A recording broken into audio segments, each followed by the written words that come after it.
Friends நம்மளோட கிச்சன்ல இன்னைக்கு கோவக்காய் ஃப்ரை எப்படி பண்றதுன்னு பார்க்க போறோம். இப்போ கோவக்காவை 2 தடவை நல்லா வாஷ் பண்ணி எடுத்துட்டேன். இப்போ கட் பண்ணிக்கலாம்.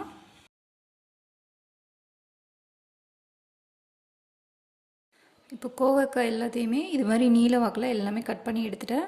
சோ இத வந்து தனியா பிளேட்ல எடுத்து வச்சுக்கலாம்.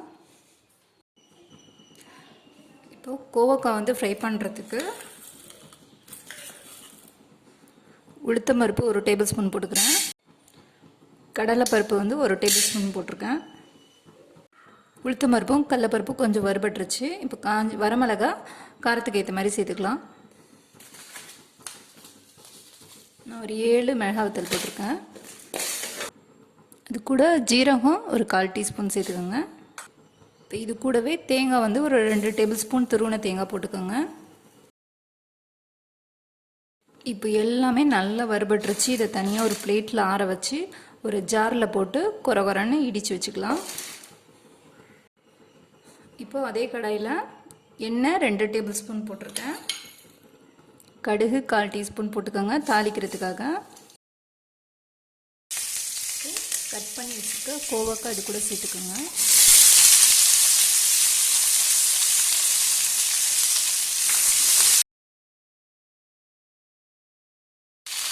இதில் தேவையான அளவு உப்பு சேர்த்துக்கலாம்.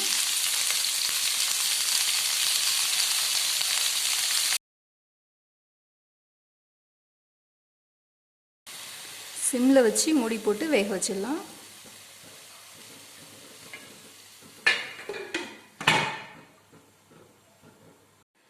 இப்போது நம்ம வறுத்து வச்சுருக்கோம் இல்லையா, அதெல்லாம் வந்து ஒரு ஜாரில் போட்டுட்டேன். இதை வந்து மிக்சியில் நல்லா பொடி பண்ணிட்டு வந்துடலாம். இப்போ இந்த பொடி பார்த்திங்கன்னா நல்லா கொரகொரப்பாக அடிச்சிருக்கேன். இட்லி பொடி இடிப்போம் இல்லையா, அந்த பதத்துக்கு அடிச்சிருக்கேன். ஸோ இது ரெடி ஆகிடுச்சு. கோவக்காய் பார்த்திங்கன்னா ஒரு 50% வந்து நல்லா வெந்துருச்சு. இப்போ நம்ம பொடி பண்ணி வச்சுருக்க அந்த பொடியை வந்து இது கூட சேர்த்துடலாம்.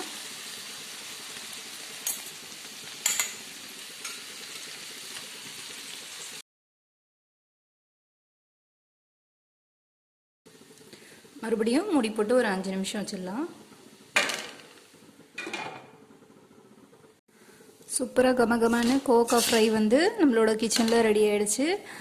நீங்களும் இதே மாதிரி ட்ரை பண்ணி பாருங்கள். ட்ரை பண்ணி பார்த்துட்டு உங்களோட கமெண்ட்ஸை சொல்லுங்கள். இது வரைக்கும் நம்மளோட சேனலை சப்ஸ்கிரைப் பண்ணலைன்னா மறக்காமல் சப்ஸ்கிரைப் பண்ணிக்கோங்க.